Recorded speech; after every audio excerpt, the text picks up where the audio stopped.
The most important part of creating a captivating podcast is to make sure that it's honest. If you've created a podcast episode with a clear goal or question in mind, have one that raises the stakes, makes us care about the individuals involved, you're on the right track to creating a quality podcast series. But it doesn't matter if it's not honest. You need to tie in these elements to have your audience believe that it's about them, that you're holding a mirror up to them, and that can only be accomplished with honesty.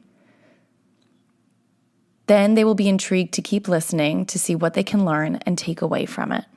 It will be more powerful because you are being vulnerable.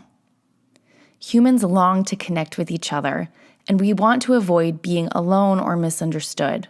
However, that means that we need to be open and vulnerable in front of other people. But there's a power in vulnerability because that shows that we are flawed and it gives room for people to connect with you on a deeper level. The best storytellers are the most vulnerable. No one wants to hear you brag. They want to hear about you being human.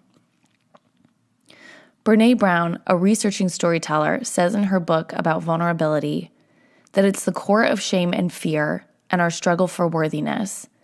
But it's also the birthplace of joy, creativity, belonging, and love. It's not easy sharing stories because it opens us up to who we truly are and the fear of being judged and ostracized by others. But we need to shake off this cap that hides our flaws from the world and embrace them because everyone has them and we can learn so much more from each other and progress.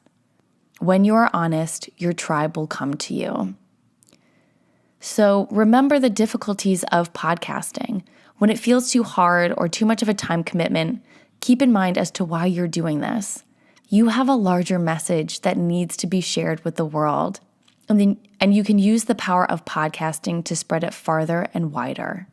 Whenever you're feeling doubt or hesitation or just want to give up, think about what would happen if you didn't share your story. There's no reward if you keep your message to yourself. So please share and support your fellow podcasters. Your homework is to complete and share your first podcast episode. I'm so proud of you.